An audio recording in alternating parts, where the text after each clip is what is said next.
Começamos o segundo dia da última data FIFA do ano de 2023 e o nosso foco hoje será a segunda divisão do Campeonato Brasileiro. 3 equipes disputando o mesmo objetivo, que é retornar para a elite do futebol no Brasil. O ABC, infelizmente, já está rebaixado, então falaremos com mais afinco do Guarani, do Criciúma e do Juventude, que enfrenta o ABC. Falando em elite do futebol brasileiro, parabéns ao Vitória, que foi a primeira equipe que confirmou o acesso para a Série A do Campeonato Brasileiro. O retorno do Vitória, depois de tanto tempo, Vitória chegou a ficar praticamente no fundo do poço ali na Série C e agora volta à elite do futebol brasileiro, complicando a vida do Novo Horizontino, que tinha começado com uma cotação extremamente baixa pelo fato do Vitória. Talvez o mercado tenha entendido isso, que o Vitória não ia levar tão a sério, porque já estava praticamente na primeira divisão. O Vitória saiu atrás, virou o jogo praticamente no último lance e conquistou a vaga para a Série A do Campeonato Brasileiro. Então, parabéns ao torcedor do Vitória, ao Vitória. E agora temos mais 3 vagas que serão disputadas por várias equipes. Eu ouso dizer que do Guarani, que é o 9º colocado, para cima, até o próprio CRB, mas o CRB é uma situação um pouco mais complexa, né? Porque faltam só 2 jogos para o CRB.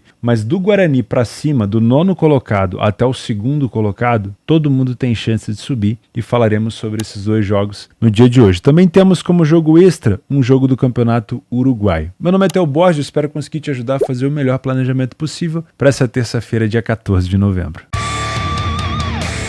Começamos o nosso planejamento às 19 horas num jogo extremamente importante para as 2 equipes. Aqui não tem como usar um peso diferente, porque as 2 equipes têm 35 jogos, vão fazer a 36ª rodada, 4 pontos separam, então são adversários diretos, né? O número de vitórias do Criciúma, que é o primeiro fator de desempate na Série B, ele é maior, então ele já está ali numa situação um pouco melhor. Se ele precisar disputar com alguém no final, ele já tem um número de vitórias bem alto. O Guarani tem 15 vitórias. Isso significa que nesses próximos 3 jogos, o Guarani precisa melhorar. E falando em melhora, a situação do Guarani não é boa.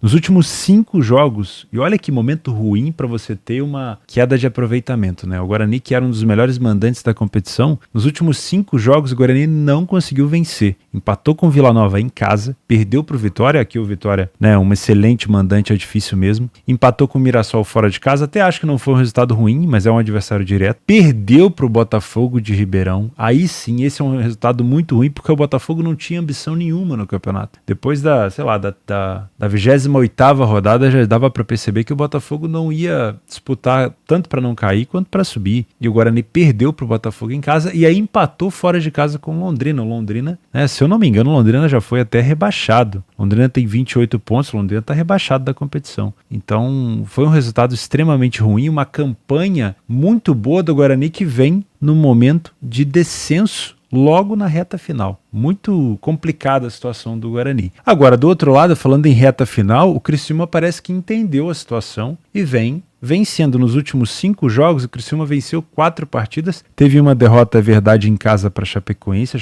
num desespero danado contra o rebaixamento, mas venceu o Vitória dentro de casa. Vitória, né, nesse momento líder do campeonato, pode ser campeão do campeonato. Se eu não me engano, Vitória vai ser campeão, né? Já é campeão, não tem como ser alcançado aqui. O máximo que o Atlético Goianiense pode fazer com 2 jogos para disputar é chegar aqui a 67 pontos, 68 no máximo, 67 pontos, não vai conseguir chegar no Vitória, então o Vitória já é o campeão da segunda divisão. O Criciúma venceu o Vitória, perdeu para a Chapecoense, venceu fora de casa o CRB, adversário direto naquele momento, venceu o Sampaio Corrêa como tinha que vencer, porque o Sampaio disputa contra o rebaixamento, e venceu o ABC. Então, em relação a fazer o que precisa ser feito, tirando a derrota para a Chapecoense, o Criciúma vem com um aproveitamento bem melhor em relação ao Guarani. Não é à toa que o Criciúma nesse momento está dentro da tabela ali na zona de classificação para a Série A. Mas o mercado pesa um pouco a cotação do Guarani pelo fato dele ser o mandante. Dentro de casa, o Guarani tem 11 vitórias em 17 jogos e perdeu apenas 3 partidas. Como visitante, o Criciúma tem apenas 5 vitórias. É óbvio, a régua fora de casa no Campeonato Brasileiro, tanto primeira quanto segunda divisão, ela é nivelada por baixo, a gente gosta de falar isso, né? Utilizando o nosso PDF de apoio, aqui com as cores vai ficar muito mais fácil a gente entender. Além dos 65% de vitória que o Guarani tem dentro de casa, ele foi o primeiro a marcar em quase 60% dos jogos. Isso mostra muita iniciativa. Falhou em marcar em menos de 25% dos jogos, bom a parte ofensiva do Guarani, e em mais de 40% dos jogos ele não sofreu gol. Isso mostra uma condição defensiva também muito boa. Então tem uma boa parte ofensiva e tem uma boa parte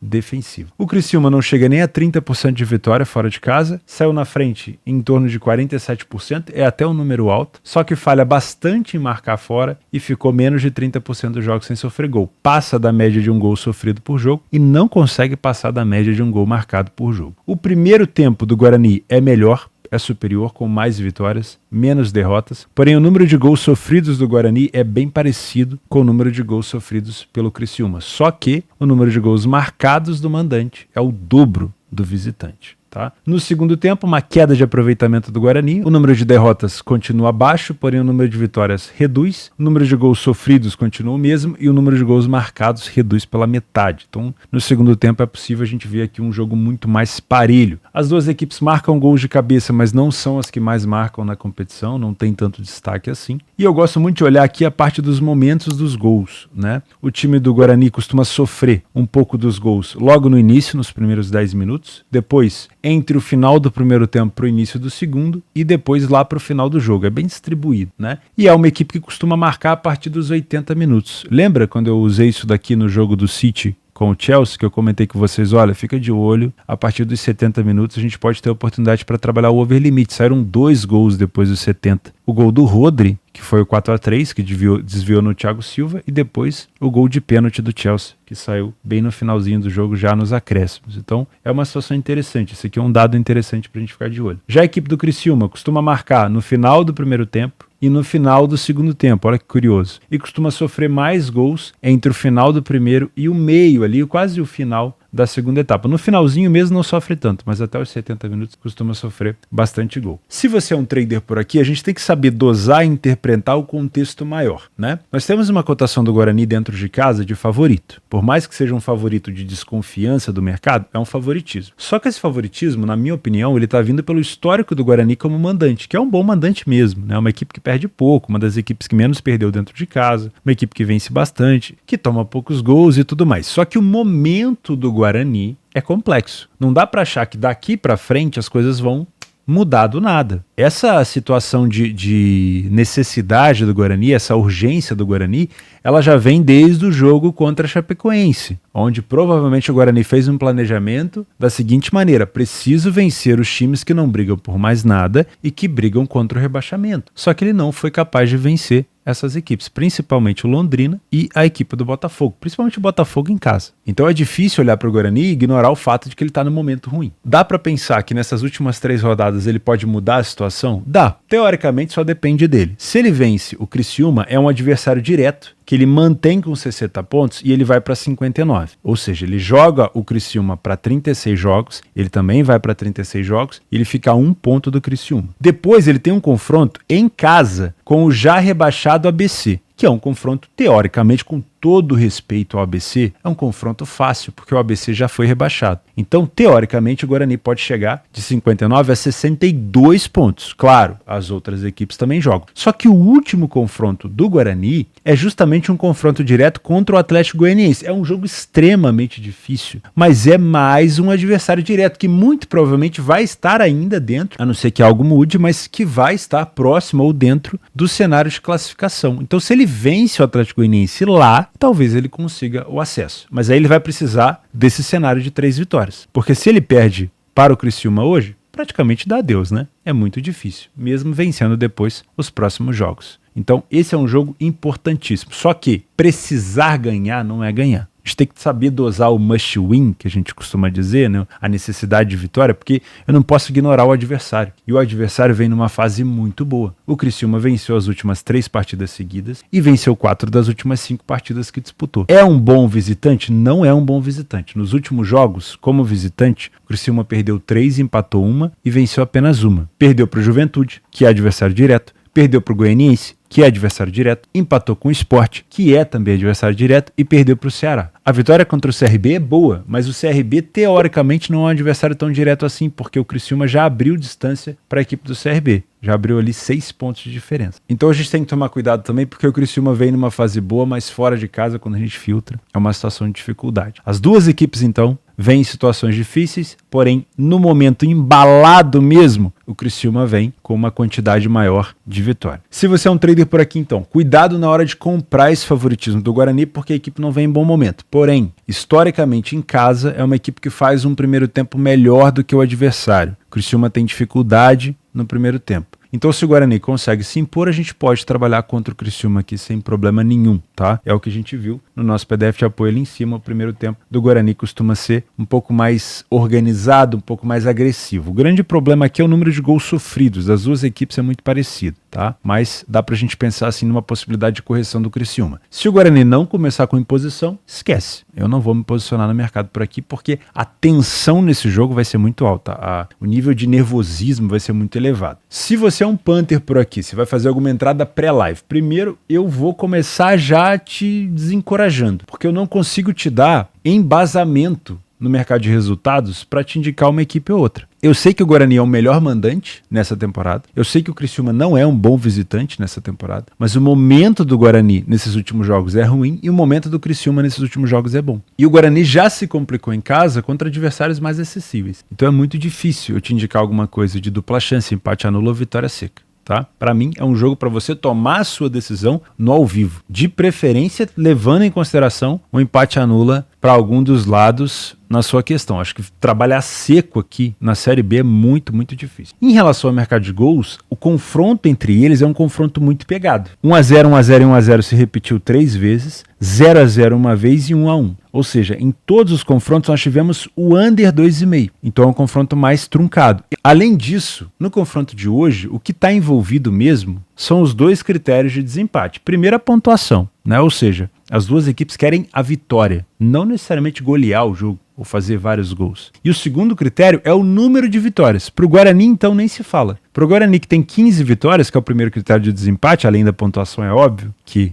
né, senão não estaria empatado, chegar a 16 vitórias e talvez chegar a 18 com mais 2 vitórias além desse jogo seria muito bom para o Guarani, deixaria o Guarani numa situação muito próxima de classificação para a Série A. Agora, empatar esse jogo seria terrível. Então, quando a gente pensa no mercado de gols, por mais que eu tenha vontade de te indicar um over 1,5, porque eu tenho necessidade dos dois lados, eu tomaria muito cuidado, porque se uma equipe sair na frente do placar, na minha opinião, é muito mais tendencioso dessa equipe abraçar a vantagem e tentar segurar o resultado do que, teoricamente, buscar golear o seu adversário, fazer mais e mais gols. É claro que pode acontecer, porque o Guarani na frente, se o Criciúma empata, volta a necessidade do Guarani ou do Criciúma marcar. E aí a gente pode até, ao longo do jogo, ter um confronto mais aberto. Agora, no pré-jogo, me parece um jogo com tendência de ser mais truncado, tá? É claro, o jogo ele tem a possibilidade de abrir. Mas no pré-jogo eu vejo uma possibilidade de trabalhar talvez um menos de 3,5 gols e até talvez um menos de 2,5 gols. Eu não trabalho under. Na minha cartela de metodologias, eu não trabalho under, eu trabalho over. Então eu não vou trabalhar o under, né? Só estou te dando um cenário. O que eu vou fazer? Eu vou ficar de fora, vou esperar o primeiro gol acontecer, se é que ele vai acontecer, e vou entender qual é o comportamento da equipe que está atrás. Porque é muito provável que a gente tenha um desespero. Uma equipe atrás do placar, que vai ter apenas mais 2 jogos para disputar e que pode ficar de fora da chance de subir para a Série A por conta de uma derrota, cara, ela vai se jogar para cima. Então, se eu tiver que trabalhar no mercado de gols, eu vou trabalhar o over limite, buscar apenas mais um gol nessa situação de desespero, tá bom? Esse é o cenário que eu quero, trabalhar um gol depois do jogo desempatado. Agora, existe campo aqui também para o mercado de under. Tá? Muita cautela, porque para mim não é um jogo para pré-live. Essa tensão, esse nervosismo, ele pode desencadear em erro defensivo, ele pode desencadear em desorganização tática, e isso você só vai conseguir perceber ao vivo. No pré-jogo é muito, muito, muito difícil, até porque o momento das duas equipes é distinto e vai contra o que o mercado está traçando de cotação. 9,5 Juventude, que também está em busca de uma vaga na elite do futebol brasileiro, enfrenta o ABC. Time já rebaixado, pior mandante da competição. Então a obrigação aqui é toda do Juventude. O ABC tá leve. Não tem mais pretensão nenhuma nesse campeonato, a não ser, como a gente gosta de dizer, uma renovação de contrato ou mostrar alguma coisa para ser pinçado por outra equipe, né? Mas o ABC ele joga pela honra, como o Argel Fuchs, que se eu não me engano ainda está na frente do ABC, pelo menos estava contra o Criciúma, ele disse na coletiva antes do jogo que o ABC jogaria pela honra. né? O Juventude, na tabela, quando a gente pega os últimos 3 jogos, talvez das equipes ali de cima, tirando o Vitória que já é campeão e já subiu, o Juventude talvez tenha a situação mais acessível. Porque o Juventude é o melhor visitante da competição. Isso é no papel, tá? O papel aceita tudo. Juventude é o melhor visitante da competição. Pega o ABC já rebaixado. Pega a Ponte Preta brigando contra o rebaixamento em casa. E pega o Ceará que não quer nada com nada. Nem sobe, nem cai. Tá ali, de bobeira, fora de casa. Que é uma situação que pro Juventude ele tá até confortável. No papel, o Juventude tem uma condição muito grande de subir para a Série A, né? Porque se ele vence aqui o 36º jogo, em caso de não vitória do Criciúma, ele assume a 2ª colocação, porque o Goianiense já tem 36 partidas também, ele vai a 63. E aí ele ficaria provavelmente ali por uma vitória contra a Ponte e um empate contra o Ceará para se classificar para a Série A, né? Só que, é como eu falo, no papel, no planejamento, a gente pode colocar qualquer coisa. Agora, se ele vai conseguir de fato vencer, é diferente. Por exemplo, nos últimos 5 jogos, o Juventude empatou 4. E esses pontos eles podem sim fazer diferença. Empatou com a Tombense fora, 2-2 com o Sport, 2-2 com o Londrina, que já está rebaixado, 0-0 com o Vitória, esse sim foi um resultado bom, e venceu o Ituano por 2-1. O Ituano é um visitante chato, então essa vitória contra o Ituano foi muito boa. E se a gente quiser olhar com um copo meio cheio, nas últimas 10 partidas, o Juventude só perdeu para o Goianiense, que é um adversário direto, mas que se o Juventude vencer o ABC, o Juventude já ultrapassa o Goianiense também. Então a gente pode dizer sim que o Juventude ele tem a faca e o queijo na mão para subir. Só depende dele, né? Utilizando o PDF de apoio, a gente consegue perceber pela condição de cores aqui, pela coloração um pouco mais avermelhada, que o ABC, que foi o rebaixado, ele não teve um bom desempenho na Série A, né? Mas é possível perceber também que o Juventude, ele não é um supra-sumo fora de casa, mas a régua do visitante, ela é mais baixa. Então olha só, o Juventude não chega nem a 50% de vitória, foi o primeiro a marcar em 53% dos jogos, falhou em marcar em mais de 30% dos jogos, em 35%, só que ele tem uma defesa relativamente sólida. Então ele não precisou fazer muito, ele só não fez vergonha. Ele fez ali o básico, e o básico foi o suficiente para ele ter a melhor campanha fora de casa. Tá aqui, ó. Primeira campanha fora de casa, o ABC é a última campanha dentro de casa. Então nós temos o melhor visitante contra o pior mandante. Nem vou listar muita coisa do ABC aqui não, vamos falar um pouco mais sobre a equipe do Juventude, tá? O primeiro tempo do Juventude não é bom, mas o fato de ser mediano, número de vitórias, derrotas, gols marcados e sofridos é quase igual, não impede o Juventude de ser melhor que o ABC. Que o ABC não conseguiu vencer nenhum primeiro tempo em casa, tomou 10 gols, marcou 2. Tomou 5 vezes mais gols do que marcou. O número de derrotas passa de 40%. No segundo tempo, o Juventude ensaia uma melhora, 41% de vitória, 24% de derrota, já marca mais gols do que sofre. E o ABC também tenta melhorar, só que aí passa a ser um time mais kamikaze. Ele continua sofrendo os mesmos 10 gols e passa a marcar 10 também. Mas pensa bem, uma equipe que sai em busca de gols e cede tanto espaço é uma equipe kamikaze, né? Em relação às bolas aéreas, o time da Juventude dentro de casa ele acaba levando muito perigo nas bolas paradas, marcou 7 gols de escanteio e o ABC tem um histórico de sofrer bastante gol de cabeça, tá? Então, por mais que o Juventude não seja a equipe que mais marca de cabeça, o Juventude é uma equipe que leva muito perigo na bola parada. E isso pode sim ser um fator decisivo aqui contra a equipe do ABC. Se você é um trader por aqui, principalmente você que é um trader, tá? Você não precisa inventar a roda, você não precisa tentar tirar um coelho da cartola. Primeiro você precisa entender o comportamento do ABC. Assim como eu falei recentemente no jogo do Vasco contra o América. Primeiro vamos entender o comportamento do América. O América ele tomou um gol cedo do Verratti, mas ele empatou logo em seguida. E ele dificultou a vida do Vasco pra caramba até o final, até que o Payet fez um gol de falta, uma especialidade dele, um golaço de falta lá onde a coruja dorme e deu uma tranquilidade pro Vasco. Mas perceba que não foi um jogo fácil. E o América já tá rebaixado, assim como o ABC. Então o ABC vai jogar em casa, talvez diante de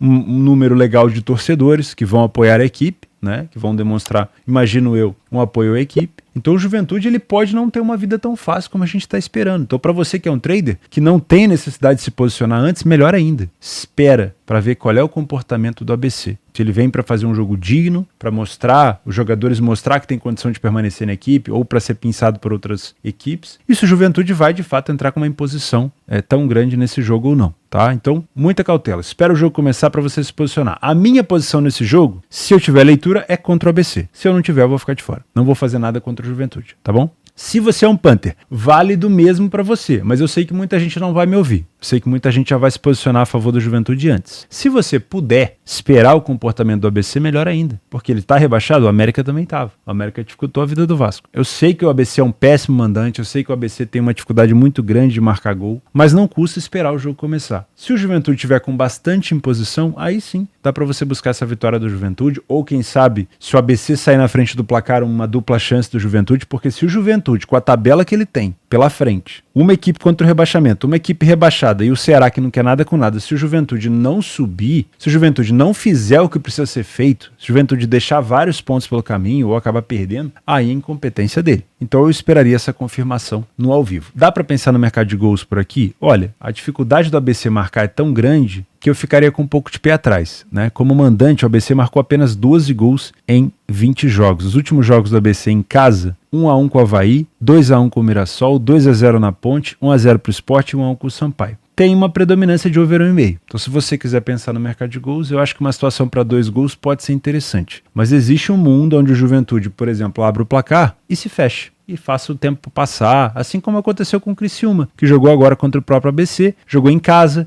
era muito favorito, uma cotação ali de 1,30 blau, fez o primeiro gol com o Éder e ficou assim até o final. Então, muita cautela, tá? Se for para trabalhar a favor de 2 gols, eu prefiro pensar naquela situação que eu falei no jogo do Guarani com o Criciúma. Espera o primeiro gol acontecer e verifica se a equipe que tá na frente, ela tá de fato querendo contra-atacar ou não, tá bom? Pra gente finalizar rapidinho, tem um jogo extra aqui na primeira divisão do Uruguai, que é o Peñarol com o Cerro Largo. Quanto tempo que eu não faço um jogo do Peñarol? O Peñarol está aqui na segunda colocação, atrás do Liverpool de Montevidéu. E o Cerro Largo é a última equipe, deixa eu tirar o zoom aqui, é a última equipe do campeonato, com apenas 6 pontos. Como mandante, o Peñarol ainda não conseguiu desencantar. Só fez 3 partidas, venceu apenas uma. Como visitante, o Cerro Largo não venceu nenhuma partida fora de casa, tomou 8 gols em 5 jogos e marcou apenas 1. Então dá para pensar nessa vitória do Peñarol? Dá, mas é aquele estilo de jogo que a gente comenta dos favoritos no final de semana. Espera o jogo começar, verifica o que o Peñarol está apresentando. Se é do trade, se você trabalha no trade, dá para ficar de olho nessa imposição do Peñarol para você trabalhar ali a favor do favorito no primeiro tempo. Se tiver liquidez, né? Se você não sabe do que eu estou falando, não esquece. Aqui embaixo tem o meu curso, telboss.com, para você aprender um pouco mais. Período de data FIFA é excelente para estudar, hein? Não tem desculpa. Então utiliza o curso aqui embaixo para você aprender. Fazendo o curso, você vai aprender a trabalhar na maior bolsa esportiva do mundo, que é a Betfair. Eu deixo sempre aqui embaixo o link de R$200 para você ganhar no seu primeiro depósito, tá bom? E não tem o que inventar. Se o Peñarol não estiver bem, não faz nada. E se você quiser trabalhar a favor do Peñarol, espera uma valorização. Quem sabe o Cerro Largo não faz um milagre de sair na frente. Você pode tentar buscar uma dupla chance do Peñarol ou até, quem sabe, uma vitória do Peñarol na segunda etapa. Ficamos por aqui. Muito obrigado pela tua companhia nessa data FIFA, né, que é longa, que vai ser escassa de jogos, pelo menos até quinta-feira, mas estaremos aqui todos os dias, tá? Vou pegar a estrada hoje, mas vou continuar com vocês aqui, gravando o nosso vídeo diariamente, tá bom? Vejo você amanhã. Um grande abraço, juízo, gestão de banca, principalmente gestão de banca. Quer descobrir novos mercados? Quer descobrir novos campeonatos? Reduz a mão. Pode trabalhar da mesma maneira, mas reduz a mão para você ir conhecendo e não tomar nenhuma porrada emocional que te obrigue a tentar recuperar capital. A gente não recupera prejuízo, tá bom? Grande abraço.